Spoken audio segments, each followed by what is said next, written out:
C'est Monseigneur Pascal Delannoy, archevêque de Strasbourg, qui prononce l'homélie ce matin.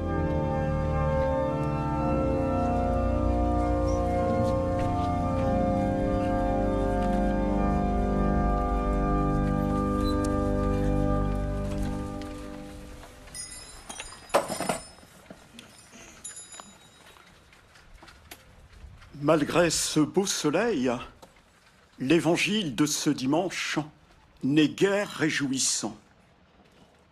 Ceux et celles d'entre nous qui sont accablés par les épreuves de la vie, ceux et celles d'entre nous dont le cœur est rempli d'inquiétude devant un avenir incertain, auraient sans doute préféré entendre des paroles d'espérance ou tout au moins des paroles de réconfort.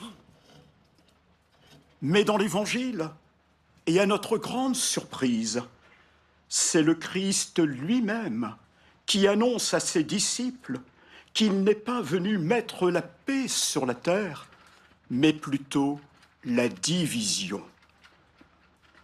Nous serions bien sûr tentés de lui répondre qu'en ce domaine, il n'était nul besoin d'en rajouter, et que les hommes n'ont pas attendu sa venue pour se dresser les uns contre les autres. Alors pourquoi, pourquoi ces propos du Christ, qui à juste titre peuvent nous surprendre et même nous choquer? Pour répondre à cette question, il nous faut comprendre que les divisions suscitées par le Christ n'ont pas la même origine que celles qui agitent habituellement notre monde. Le Christ n'éprouve aucune jalousie, aucune haine. Il ne dresse pas les gens les uns contre les autres. Il rejette les rumeurs et le mensonge. Il ne souhaite pas conquérir le monde par la force, ni même devenir le roi d'Israël. Les divisions suscitées par le Christ ont une cause originale, à savoir ses paroles et ses gestes. Des paroles et des gestes qui pourtant invitent à la miséricorde, au pardon, au partage, au don de soi, à la fraternité, à la paix. Des paroles et des gestes surtout qui disent avec force que tous sont aimés par Dieu et que tous sont appelés à devenir ses enfants. Les malades et les bien portants, les juifs et les non-juifs, les pécheurs et les justes. Le Christ annonce un monde réconcilié avec Dieu et où les hommes, disait l'auteur de la lettre aux Hébreux, sont débarrassés de ce qui les alourdit, en particulier le péché.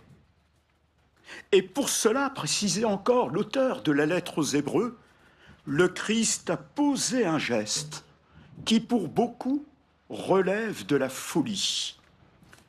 Renonçant à la joie qui lui était proposée, il a enduré la croix en méprisant la honte de ce supplice. Curieux paradoxe.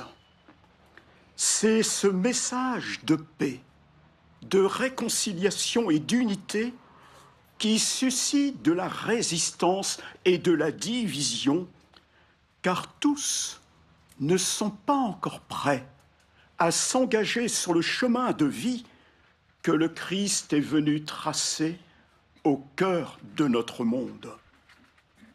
Beaucoup, oui, beaucoup, sont encore dans l'impossibilité de croire que le chemin inauguré par le Christ, chemin de miséricorde, de pardon, de partage, du don de soi, de paix, de justice, de vérité, beaucoup ont du mal à croire que ce chemin soit le seul chemin possible pour que le monde soit sauvé. Reconnaissons-le par ailleurs, nous connaissons tous des difficultés sur ce chemin que le Christ est venu nous proposer. La tentation du découragement, voire du renoncement, peut être également la nôtre. Les premiers croyants auxquels s'adresse l'auteur de la lettre aux Hébreux connaissaient déjà cette tentation du découragement.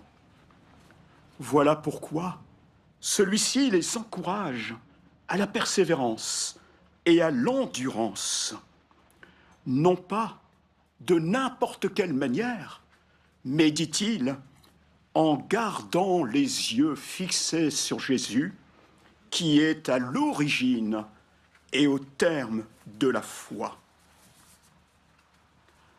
Finalement, frères et sœurs, si les lectures de ce dimanche ne nous invitent pas directement à l'espérance, elles nous font comprendre en quoi, aujourd'hui, nous sommes des pèlerins d'espérance. Car le pèlerin d'espérance, quelles que soient les épreuves de la vie, avance. Il avance, les yeux fixés sur le Christ. Il avance sur le chemin de vie que celui-ci est venu tracer au cœur de notre humanité. Alors, frères et sœurs, en ce sanctuaire marial, demandons la grâce aujourd'hui d'être toujours et partout ces pèlerins d'espérance dont notre monde a tant besoin.